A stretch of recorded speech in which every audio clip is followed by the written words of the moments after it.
Hello student, physics की class चल रही थी।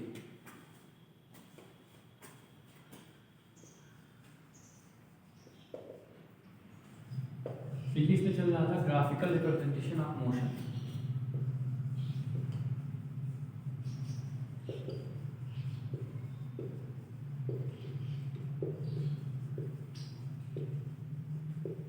ग्राफिकल रिप्रेजेंटेशन ऑफ मोशन ये चल रहा था। इसका मतलब गति का ग्राफीय निरूपण। ग्राफीय निरूपण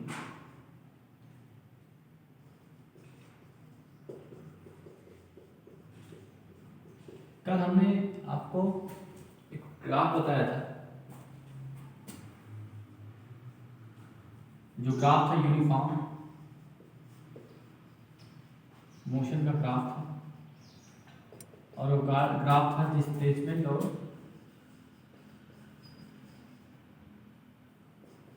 डिस्प्लेसमेंट टाइम ग्राफ था।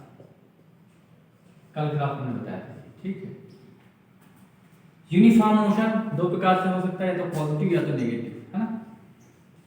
Positive motion, negative, right. That is positive velocity जिसको हमने बताया था, और नेगेटिव वेलोसिटी बताया था। कब बताया था नेगेटिव? तो दोनों चीजें इसी ग्राफ पे बता दिया था। और दूसरी चीज हम एक चीज और इसमें नया चीज बता दिए थे आपको कि कब पता चलेगा कि वेलोसिटी हो ही नहीं रही है ना। ये ग्राफ बनाया था आपको, शायद याद है। ऐसे ऐसे, उसके बाद फिर ऐसे, increasing, constant and decreasing graph. तीन ग्राफ को एक साथ मर्ज किया था, फिर बताया था। आज हमको बताना है इंस्टेंटेनियस ग्राफ के बारे में। किसके बारे में? इंस्टेंटेनियस ग्राफ के बारे में।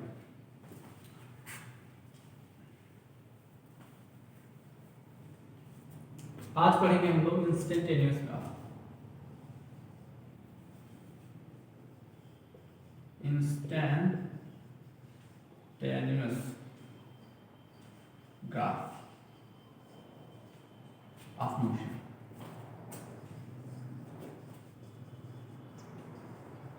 तात्क्षणिक गतिगत तात्क्षणिक गति का ग्राफ। प्रीवियस क्लास थोड़ा सा याद करिए, हमने बताया था आपको एक बात हमने बताई थी आपको, याद करिए कि अगर टाइम इंटरवल बहुत कम हो जाए, है ना। अभी तो हम बात कर रहे हैं किसका? 1 minute, 2 minute, 3 minute, 4 minute, 5 minute, 6 minute, ये। या अगर हम बात करें, अभी तो मिनट कर रहे हैं, सेकंड कर सकते हैं, 2 सेकंड, 3 सेकंड, 4 सेकंड। एक और बात करते हैं मिली सेकंड की, माइक्रो सेकंड की बात करते हैं, है ना। माइक्रो सेकंड की बात करते हैं, नैनो सेकंड की बात करते हैं। अगर ऐसी कंडीशन में अगर हम बात करते हैं आपको, तो जरा बताइए कि आप क्या इस पे ग्राफ पे एक स्ट्रेट लाइन में रिप्रेजेंट कर पाएंगे? क्या नहीं कर पाएंगे? ध्यान समझो भाई, स्ट्रेट लाइन के लिए कम से कम 2 पॉइंट होना चाहिए, आपको पता है। स्ट्रेट लाइन खींचने के लिए कम से कम 2 पॉइंट होना चाहिए, है ना। अगर यही दोनों पॉइंट और नजदीक आ गया, थोड़ा और नजदीक कर दो, तो क्या आप एक लाइन, स्ट्रेट लाइन खींच सकते हो? नहीं, आप एक स्ट्रेट लाइन नहीं खींच सकते। सपोज करो कि बहुत छोटा छोटा पॉइंट हो गया, 1 माइक्रो सेकंड में, 2 नैनो सेकंड में, 3 नैनो सेकंड में, तो हमको ग्राफ खींचना हो तो कैसे होगा? वो पॉइंटेड ग्राफ होगा, ऐसे ऐसे करके, ऐसे पॉइंटेड ग्राफ, ठीक है। और अच्छे से बना देते थोड़ा। कहने का मतलब ये है कि जब बहुत माइन्यूट डिस्टेंस या बहुत माइन्यूट समय की बात की जाएगी, तो आप स्ट्रेट लाइन नहीं खींच सकते उसको। इसको क्या नहीं खींच सकते? स्ट्रेट लाइन नहीं खींच सकते। कभी सेकंड के 10वें हिस्से पर वेलोसिटी बढ़ रही है, सेकंड के 12वें हिस्से पर वेलोसिटी घट रही है ना। अगर इस तरह की बात हो रही, सेकंड के 12वां हिस्सा, मतलब समझ रहे हो, आपको स्टेप वॉच लगाना पड़ेगा, है ना।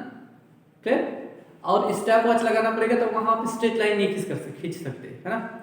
तो जब ऐसी कंडीशन हो जाए, तो वहां पे क्या बनता है बेटा? कर्व बनता है। और कर्व बनने का मतलब क्या हुआ? कहने का मतलब अगर कर्व बन गया और स्ट्रेट लाइन ना बनी, इसका मतलब ये किस प्रकार की वेलोसिटी का ग्राफ होगा? अगर डिस्टेंस या डिस्प्लेसमेंट और टाइम ग्राफ स्ट्रेट लाइन ना होके कर्व हो जाए। बताया था इससे पहले भी, वाली क्लास में भी बताया था। हमने कहा था कि अगर डिस्प्लेसमेंट या टाइम ग्राफ स्ट्रेट लाइन ना होके कर्व हो जाए, तो समझ लो कौन सी वेलोसिटी होगी? नॉन यूनिफॉर्म वेलोसिटी होगी। लिख के लो, non uniform velocity. Non uniform velocity होगी। जब नॉन यूनिफॉर्म वेलोसिटी होगी, इसका मतलब हर एक समय उसकी वेलोसिटी बदल नहीं होगी, है ना भैया। यही तो होगी ना। हर एक समय उसकी वेलोसिटी बदल रही होगी। नॉन यूनिफॉर्म वेलोसिटी का मतलब क्या, क्या बराबर वेलोसिटी होगी सब कहीं? नहीं, जगह जगह पर वेलोसिटी बदल रही होगी, हर एक जगह उसकी वेलोसिटी बदल रही होगी। बताइए हर एक जगह पे वेलोसिटी कैसे निकालेंगे, हर एक पॉइंट पे वेलोसिटी कैसे निकालेंगे? बढ़ रही, घट रही है, घट रही, तो क्या करेंगे बेटा, जिस पॉइंट पे आपको वेलोसिटी निकालना, सपोज करो कि हमको 2.4 पे निकालना, इस पॉइंट पे, तो यहाँ पे लाइन खींचो, जहां पे पॉइंट मिल जाए वहीं पे एक टेंजेंट ड्रा कर दो। क्या कर दो? टेंजेंट ड्रा कर दो। टेंजेंट मतलब स्पर्शरेखा, ऐसे खींच दो, है ना। सपोज इस लाइन पे आपको निकालना है, यहाँ पे एक स्पर्शरेखा खींच दो। इस लाइन इस पॉइंट में निकालना है, यहाँ पे स्पर्शरेखा खींच दो। इस पॉइंट में निकालना है, यहाँ पे एक टेंजेंट खींच दो, है ना। जब टेंजेंट आप खींच देंगे तो आपको क्या मिल जाएगा? स्लोप मिल जाएगा। क्या मतलब? ढलान मिल जाएगा, एंगल मिल जाएगा। यहाँ क्या मिल रहा है? एंगल मिल रहा है, मिल रहा है ना। यहाँ पे एंगल मिल रहा है ना, एक्स एक्सिस पे एंगल, एक्स एक्सिस पे एंगल, एक्स एक्सिस पर एंगल मिल रहा है। क्लियर? जब एंगल आप देख लीजिए, एंगल का कंडीशन क्या होना चाहिए? एंगल आपका theta should be less then 90 degree. कितना होना चाहिए? 90 डिग्री से कम होना चाहिए थीटा। क्लियर? थीटा की वैल्यू आपकी 90 डिग्री से अगर कम हो, थीटा की वैल्यू अगर 90 डिग्री से कम हो, क्लियर, तब इसका मतलब क्या होगा आपका कि समझ लो आपकी वेलोसिटी क्या हो रही है? लगातार बढ़ रही है। वेलोसिटी दो ही तरह से हो सकती है, अरे नॉन कांस्टेंट होगी या नॉन यूनिफॉर्म होगी, तो दो ही कंडीशन तो हो सकता है, या तो वेलोसिटी बढ़ेगी या तो घटेगी। बीच बीच पे जाके कहीं वेलोसिटी घटेगी, कहीं बढ़ेगी। अगर थीटा स्लोप आपने खींचा, ऐसे स्लोप खींचा, इसको हिंदी में प्रवणता बोलते हैं। प्रवणता आपने खींचा, एक लाइन टेंजेंट लाइन खींची, अगर एंगल निकला, अगर एंगल बढ़ रहा हो, यहां देखो कुछ कम एंगल, फिर ज्यादा एंगल, फिर ज्यादा एंगल, फिर ज्यादा एंगल, फिर ज्यादा एंगल, है ना। लेकिन सारे एंगल जितने आप देख रहे हो 90 से लेस है। क्या है? 90 से लेस है, 90 से कम है। जब 90 से कम हो और एंगल बढ़ रहा हो, तो इसका मतलब क्या है कि वेलोसिटी आपकी क्या हो रही है? बढ़ रही है। वेलोसिटी क्या हो रही है बेटा? बढ़ रही है, इंक्रीज कर रही है ना, डिक्रीज नहीं, इंक्रीज कर रही है, राइट। लेकिन अगर कहीं ऐसा कंडीशन हो जाए कि इधर देखो थोड़ा, कहीं अगर ऐसा कंडीशन हो जाए कि ऐसे बढ़ी, ये तो बढ़ने का है, इसका ये बढ़ने का ग्राफ, लेकिन ऐसे चल के ऐसे हो गए, क्लियर ना, समझो, ऐसे करके ऐसे हो गए, तो यहां पे अगर आप टेंजेंट खींचोगे, यहां पे ऐसे टेंजेंट खींचोगे नहीं, है ना। अगर यहां पर अगर टेंजेंट की बात करोगे, यहां टेंजेंट कुछ अलग है, क्लियर। यहां इसका इसका जो ग्राफ है वो बढ़ रहा है, अब इसका ग्राफ क्या हो रहा है? घट रहा है, घट रहा है ना। तो इसका मतलब क्या हो गया? अभी एक ही ग्राफ में हम क्या चीज दिखा रहे हैं? दो चीज दिखा रहे हैं। इसमें लगातार खाली ग्राफ आपका बढ़ रहा था, बढ़ने का मतलब इसमें क्या था कि लगातार वेलोसिटी क्या थी? बढ़ रही थी। लेकिन इसमें कहीं बढ़ भी रही है, फिर कहीं घट रही है, फिर कभी बढ़ रही है, फिर कहीं घट रही है ना बेटा, समझ लो। तो इसको क्या बोलते हैं? नॉन यूनिफॉर्म वेलोसिटी बोलते हैं। क्या बोलते हैं? नॉन यूनिफॉर्म वेलोसिटी, है ना। तो नॉन यूनिफॉर्म वेलोसिटी में दो कंडीशन हो सकती है, या तो वेलोसिटी आपकी बढ़ेगी या तो घटेगी, है ना, या तो दोनों हो सकती है कि बढ़ेगी भी घटेगी भी, क्लियर। तो जो हमको बढ़ने वाला ग्राफ ये होगा, बढ़ने तथा घटने वाला ग्राफ कौन सा है? ये, मतलब देखो आप यहां से ग्राफ बढ़ रहा है, फिर घट रहा है, फिर बढ़ रहा है, ऐसा करके, क्लियर। तो ये आपको, आपने क्या पढ़ लिया? आपने पढ़ लिया डिस्टेंस और टाइम ग्राफ आपने पढ़ लिया। अभी आपको क्या पढ़ना है? वेलोसिटी टाइम ग्राफ, ठीक है।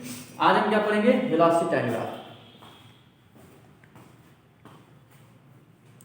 वेलोसिटी टाइम ग्राफ पढ़ते हैं। जितनी कंडीशन इसमें हुई है उतनी कंडीशन उसमें भी हो सकती है।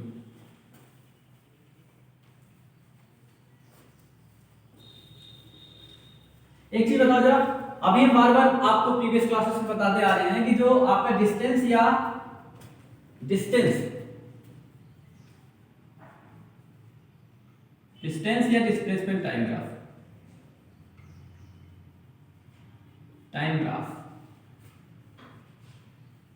डिस्प्लेसमेंट टाइम ग्राफ क्या देता भाई?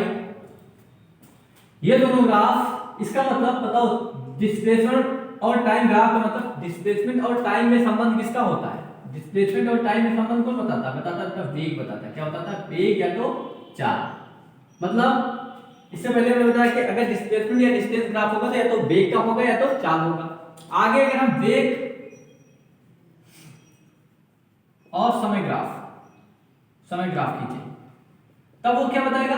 क्या बता सकता है? वेग और समय में संबंध किसका होता है? त्वरण का होता है। क्या होता है बेटा? त्वरण का होता है। तो आज हम किसका ग्राफ पढ़ेंगे? त्वरण का ग्राफ पढ़ेंगे, मतलब वेग और समय का ग्राफ पढ़ेंगे। त्वरण दो कितना प्रकार से हो सकता है? त्वरण दो प्रकार से हो सकता है। कितने प्रकार से? एक मिनट जरा इंतजार करिए।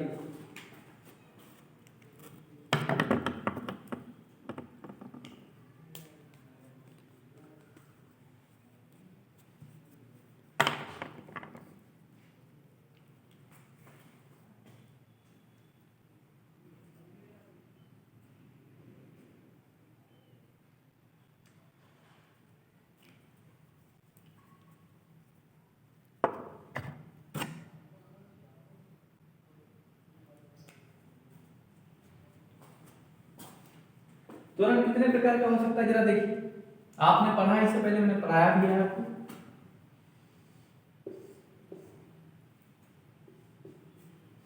त्वरण दो प्रकार से हो सकता है, कितने प्रकार से? दो प्रकार से। एक तो बेटा त्वरण हो सकता है एक समान त्वरण, एक समान त्वरण। जब एक समान त्वरण होगा तो उसमें बढ़ने और घटने की बात होगी ही नहीं। दूसरा क्या हो सकता है बेटा? असमान त्वरण।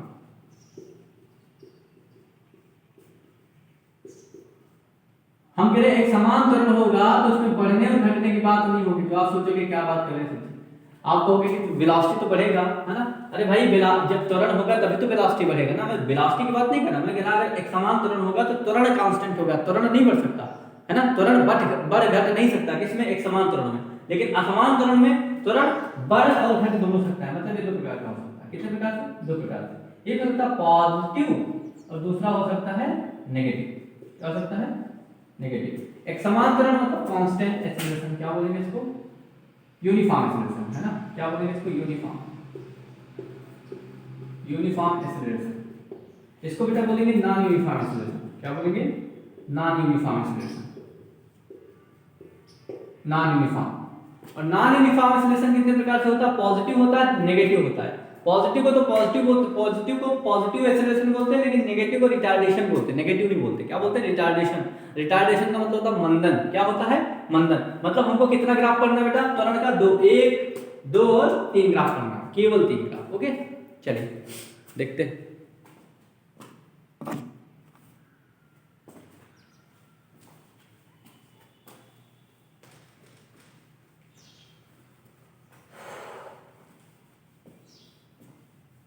ध्यान समझो,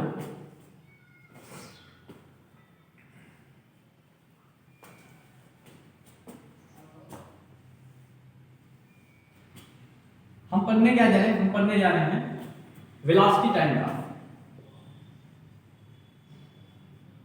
velocity time graph,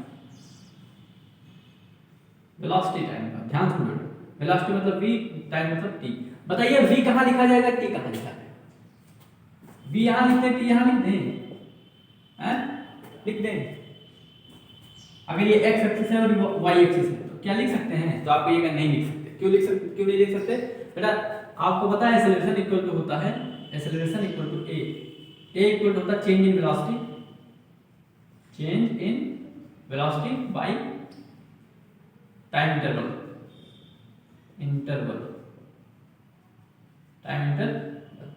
change in velocity by time interval, है ना? टाइम इंटरवल को क्या बोलते हैं बेटा? t।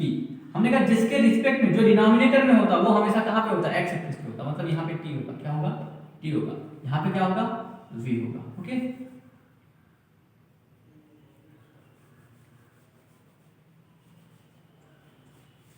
चलिए अच्छी बात, ध्यान सुनो। अगर कहीं ऐसा ग्राफ बना, सीधा ग्राफ बना, स्ट्रेट लाइन का ग्राफ, तो इसका मतलब क्या? इसका मतलब ये हो गया, ऐसे खींचो, ऐसे खींचो, ऐसे खींचो, ऐसे खींचो। अगर ये थीटा होगा तो ये भी थीटा होगा कि नहीं होगा? ये भी थीटा होगा कि नहीं होगा? ये भी थीटा होगा कि नहीं होगा? होगा। आप सोच रहे कैसे होंगे? कैसे होगा?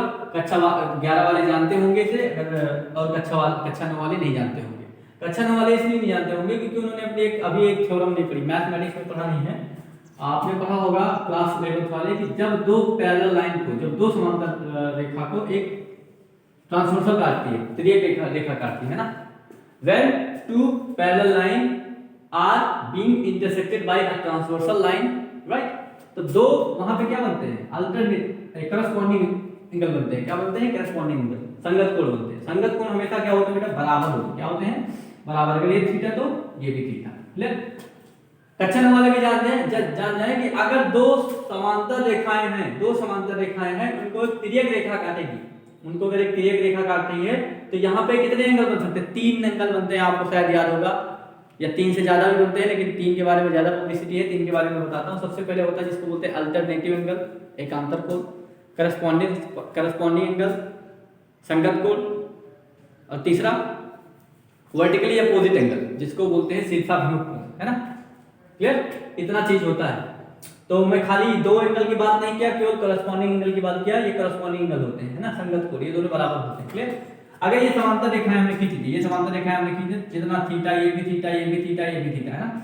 थीटा क्या बताता है, ध्यान समझिए मेरी बात। थीटा मतलब स्लोप। स्लोप क्या बताता है, किसी चीज का अगर स्लोप है, अगर v और t का स्लोप मैं कहूं ढलाव, v और t का स्लोप हमेशा एक्सेलरेशन बताता है। क्या बताता है, एक्सेलरेशन बताता है, त्वरण बताता है, त्वरण बताता है। वेग और समय का स्लोप हमेशा क्या बताता है, त्वरण बताता है ना। जिसका जितना स्लोप होगा, समझ लो उतने त्वरण ज्यादा है। बताओ सबका स्लोप बराबर है कि नहीं, थीटा यहाँ भी थीटा, यहाँ भी थीटा, यहाँ भी थीटा। अरे थीटा का मतलब 30 डिग्री के रख लो, कोई समस्या थोड़ी है। मैं कहते सपोज यहाँ 30 डिग्री है, तो ये भी 30 डिग्री होगा, ये भी 30 डिग्री होगा, और ये भी 30 डिग्री होगा, है ना। सब कहीं 30 डिग्री है। तो जिसका जितना ज्यादा एंगल होगा उसका एक्सेलरेशन उतना ही ज्यादा होगा, अगर v और t ग्राफ है तब। तो सबका तो थीटा बराबर है ना, सबका थीटा बराबर, इसका मतलब सबका त्वरण क्या होगा, बराबर होगा। इसका मतलब क्या होगा कि सबका त्वरण बराबर होगा। और सबका त्वरण बराबर होगा, इसका मतलब क्या होगा, अगर त्वरण सब कहीं बराबर है, इसका मतलब होता है कि क्या होता है, यूनिफॉर्म एक्सेलरेशन होगा। क्या होगा, एक समान त्वरण होगा। तो ये किसका ग्राफ है, सॉरी, ये किसका ग्राफ है, ये है यूनिफॉर्म एक्सेलरेशन का ग्राफ। आप कहिएगा सर यूनिफॉर्म तो हमको समझ में आता है। आप ये कहिएगा कि इससे पहले भी आपने पढ़ाया है कि अगर स्ट्रेट लाइन मिल रही है कहीं पे भी अगर स्ट्रेट लाइन मिल रही है तो इसका मतलब वो यूनिफॉर्म होगा। लेकिन हमको ये नहीं पता चल रहा है कि यूनिफॉर्म एक्सेलरेशन है कि यूनिफॉर्म वेलोसिटी है। आपको शायद ये कंफ्यूजन होता होगा कि यूनिफॉर्म एक्सेलरेशन की बात होगी यहाँ। आपको ये तो समझ में आ गया कि कहीं भी ऐसा ग्राफ मिले, अगर स्ट्रेट लाइन मिल रहा है तो समझ लो क्या होगा, यूनिफॉर्म ही होगा, चाहे जिसकी बात होगी वो क्या होगा, यूनिफॉर्म होगा। लेकिन आप ये क्लियर नहीं कर पाते कि एक्सेलरेशन होगा कि वेलोसिटी होगा कि जर्क होगा, है ना। एक्सेलरेशन होगा कि वेलोसिटी होगा कि जर्क होगा। क्लियर। तब ये कैसे पता चलता है, ध्यान समझो। आपको कुछ फार्मूलाज याद होना चाहिए। जैसे हमने कहा कि वेलोसिटी और टाइम किसका संबंध बताता है, एक्सेलरेशन का संबंध बताता है। किसका, एक्सेलरेशन का। डिस्प्लेसमेंट और टाइम किसका संबंध बताता है, वेलोसिटी का, है ना। तो बेटा बताओ यहाँ वेलोसिटी और टाइम है, इसका मतलब किसका संबंध बताएगा, एक्सेलरेशन। तो क्या कांस्टेंट होगा, एक्सेलरेशन कांस्टेंट होगा। क्या कांस्टेंट होगा, एक्सेलरेशन कांस्टेंट होगा। ओके, समझे, वेरी गुड। तो पहला वाला ग्राफ बना दो, पहला वाला ग्राफ बना दो, और सीधे सीधे ये लिख लो कि यदि v और t को मतलब x एक्सिस को t से और y एक्सिस को v से रिप्रेजेंट किया जाए और इस पे बनने वाला ग्राफ एक स्ट्रेट लाइन में क्या हो, स्ट्रेट लाइन हो, है ना, x की पॉजिटिव डायरेक्शन से स्ट्रेट लाइन हो, तब हमेशा क्या होगा, वहां पे होगा जो आपका एक्सेलरेशन होगा यूनिफॉर्म होगा। क्या होगा, यूनिफॉर्म, एक समान त्वरण होगा। एक समान त्वरण क्यों होगा, क्योंकि स्लोप बराबर हो रहे हैं। क्या हो रहे हैं, स्लोप बराबर हो रहे हैं, ढलान बराबर हो रही है। ठीक है, क्लियर। अब ये खत्म करते हैं, आगे बताते हैं। वेलोसिटी टाइम ग्राफ के बाद पहला नंबर तो किसका था बेटा, कांस्टेंट का। किसका था, कांस्टेंट एक्सेलरेशन का, कांस्टेंट एक्सेलरेशन का था। अभी हम जीरो एक्सेलरेशन पढ़ेंगे। क्या पढ़ेंगे, जीरो एक्सेलरेशन, जीरो, जहां पे एक्सेलरेशन होगा ही नहीं, जहां पे एक्सेलरेशन होगा ही नहीं। ठीक है, हटाते हैं। पहला वाला लिख लो, कांस्टेंट एक्सेलरेशन।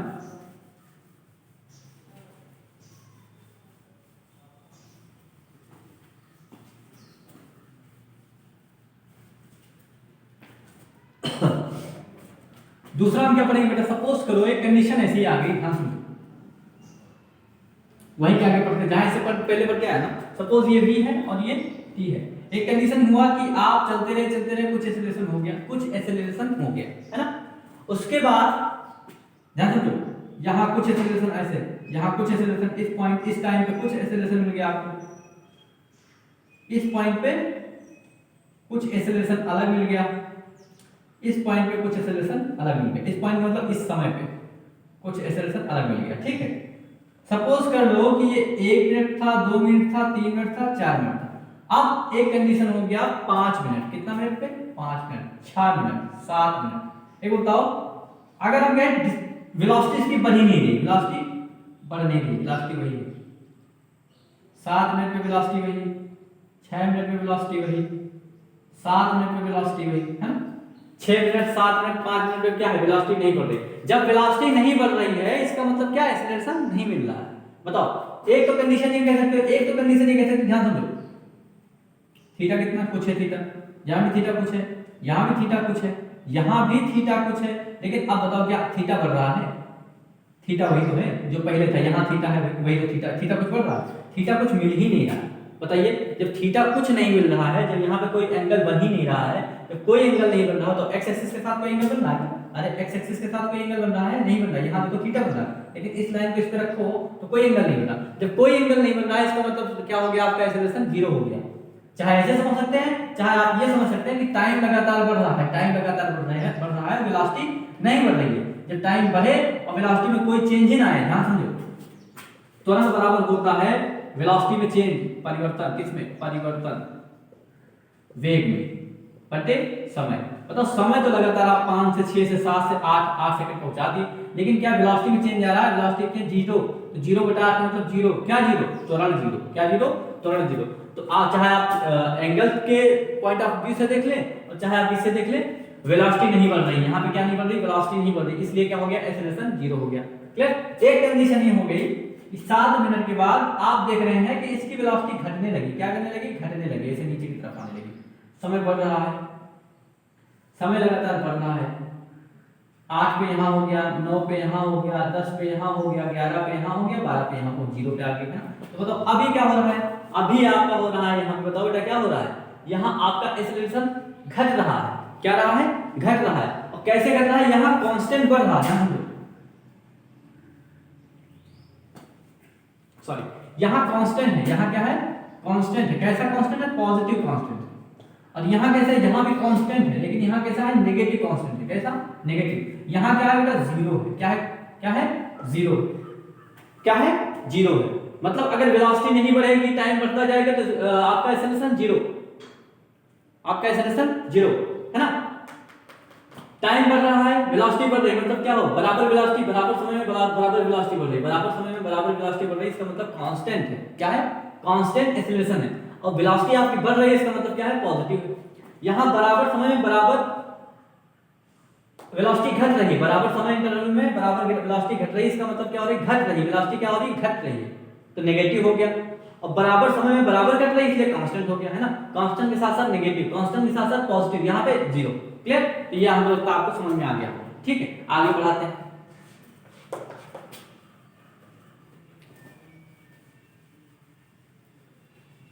आगे बढ़ाते हैं,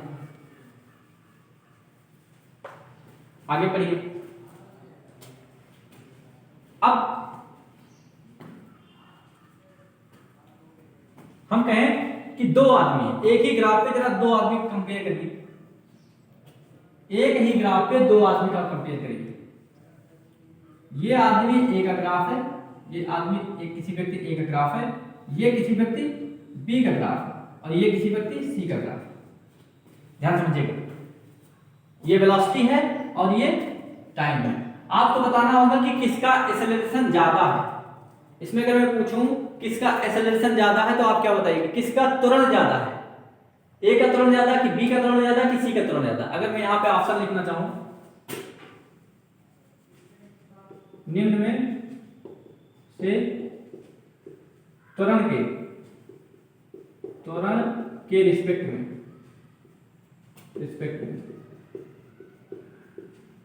कौन सा सही हो सकता है?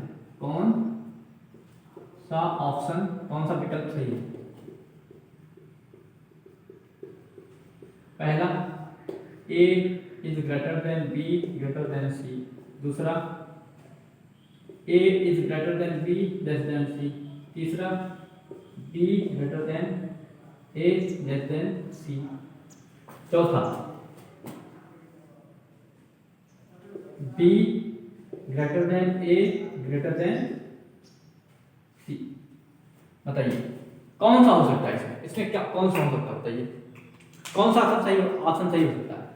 इसमें ध्यान समझिए, इसी में से ध्यान से समझ के आपको बताना है। ग्राफ देखिए फिर बताइए। अभी हम बता के आए हैं कि जिसका एंगल ज्यादा होगा उसकी वैल्यू ज्यादा होगी। बताओ इसका एंगल कितना है ज्यादा?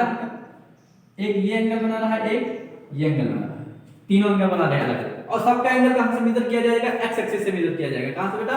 X axis. ये एक्स है और ये वाई है। सबका एंगल कहां से मेजर किया जाएगा? एक्स एक्सिस से, है ना। तो बताओ अगर सी का एक्सेलरेशन ज्यादा है कि ए का कि बी का? आप कहेंगे कि किसका एंगल किसका ज्यादा? सबसे ज्यादा एंगल बी का, तो सबसे ज्यादा एक्सेलरेशन किसका होना चाहिए, बी का होना चाहिए। तो देखो सबसे पहले जिसमें बी है, सबसे बड़ा बी, ये नहीं हो सकता, ये नहीं हो सकता, ये हो सकता है और ये हो सकता है। आगे चलते हैं, बी के बाद किसका है, ए, बी के बाद ए,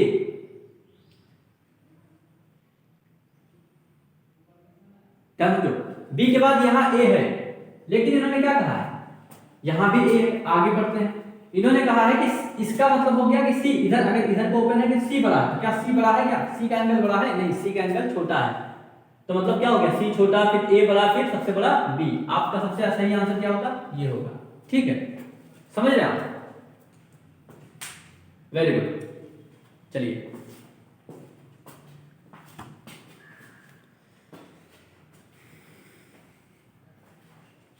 ये तो हो गया एक ही ग्राफ पे अगर हम 2 या 3 आदमी की बात करें, किसी 3 व्यक्ति की बात करें। अगर हम दूसरी बात करें, अगला जो है अगली हेडिंग डालें हम, नॉन यूनिफॉर्म एक्सेलरेशन की बात करें, non uniform acceleration.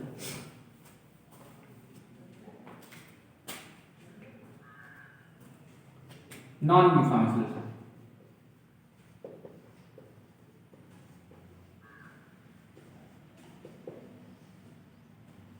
Non uniform acceleration बताइए, नॉन यूनिफॉर्म एक्सेलरेशन का क्या मतलब है।